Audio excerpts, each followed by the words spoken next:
മഹാഭാരതം എന്ന് കേൾക്കുമ്പോൾ നമ്മുടെ ഉള്ളിൽ തെളിയുന്ന ഒരു ചിത്രമുണ്ട്.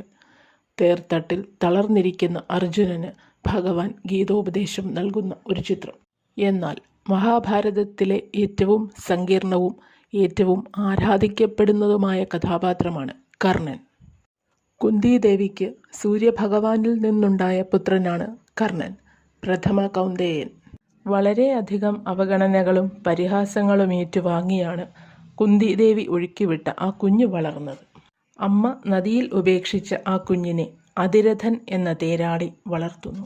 അതിരഥനും ഭാര്യയായ രാധയും വളർത്തിയതുമൂലം അവൻ രാധേയനായി വളരുന്നു. ആയുധവിദ്യ പഠിക്കാനുള്ള മോഹത്തിനു മുന്നിൽ ജാതി ഒരു തടസ്സമായി നിന്നപ്പോഴും തോറ്റുകൊടുക്കാൻ കർണൻ തയ്യാറായിരുന്നില്ല. കുലമഹിമയുടെ പേരിൽ ദ്രോണാചാര്യർ ആയുധവിദ്യ പഠിപ്പിക്കാൻ വിസമ്മതിക്കുന്നു. പരശുരാമനിൽ നിന്നും വിദ്യ പഠിച്ചെങ്കിലും ശാപം ഏൽക്കേണ്ടി വരുന്നു.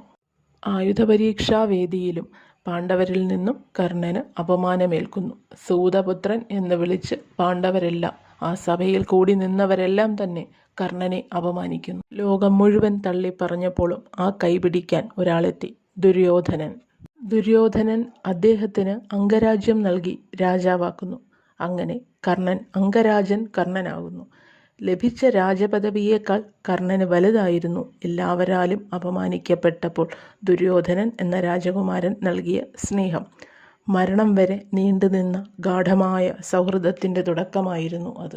പാണ്ഡവർ കർണനെ സൂതപുത്രൻ എന്ന് വിളിച്ചപ്പോൾ ദുര്യോധനൻ അദ്ദേഹത്തെ അംഗരാജനാക്കി മാറ്റി.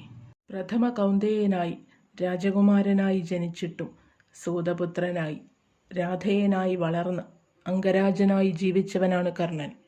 പാഞ്ചാലി വസ്ത്രാക്ഷേപം നടന്ന സഭയിൽ കർണൻ ഇല്ലായിരുന്നുവെങ്കിൽ ഒരുപക്ഷെ. കൃഷ്ണ, ഗുരുവായൂരപ്പ. അങ്ങ് പ്രഥമ കൗന്ദയനാണ് കർണ. അങ്ങ് സൂതപുത്രനല്ല, സാക്ഷാൽ സൂര്യദേവന്റെ പുത്രനാണ്. കർണനെ അക്ഷരാർത്ഥത്തിൽ തളർത്തിയിരുന്നു ഈ തിരിച്ചറിവ്.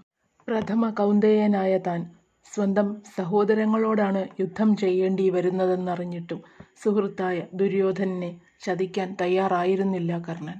ദാനം ചോദിച്ച് തൻ്റെ മുമ്പിൽ വരുന്ന ആരെയും വെറും കൈയോടെ മടക്കി അയക്കാത്ത ദാനവീരനായിരുന്നു കർണൻ.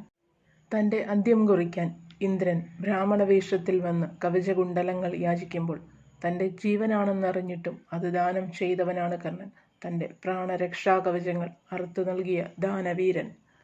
കുരുക്ഷേത്ര യുദ്ധഭൂമിയിൽ തേർചക്രം മണ്ണിൽ താഴ്ന്നപ്പോൾ, ശാപത്താൽ വിദ്യകൾ മറന്നുപോയപ്പോൾ നിരായുധനായി നിന്ന കർണനെ ഭഗവാൻ കൃഷ്ണന്റെ നിർദ്ദേശത്താൽ അർജുനൻ അമ്പെയ്തു വീഴ്ത്തുന്നു. കർണൻ ഒരു പക്ഷേ തോറ്റുപോയിരിക്കും. പക്ഷേ 1000 അർജുനന്മാരെക്കാൾ ഇന്നും അദ്ദേഹം ജനഹൃദയങ്ങളിൽ ജീവിക്കുന്നു. കർണൻ ഒരു വ്യക്തിയല്ല, മറിച്ച് സഹനത്തിൻ്റെയും ത്യാഗത്തിൻ്റെയും വിട്ടുകൊടുക്കാത്ത പോരാട്ടവീര്യത്തിൻ്റെയും അടയാളമാണ്. ജനനം മുതൽ മരണം വരെ വിധി വേട്ടയാടിയിട്ടും ജീവിതം മുഴുവൻ തോൽവികൾ ഏറ്റുവാങ്ങിയിട്ടും മരണത്തിൽ വിജയിച്ച സൂര്യപുത്രൻ കർണൻ. തൻ്റെ കർമ്മം കൊണ്ടും സൗഹൃദം കൊണ്ടും ചരിത്രത്തിൽ ഇടം പിടിച്ച വീരൻ സൂര്യപുത്രൻ കർണൻ.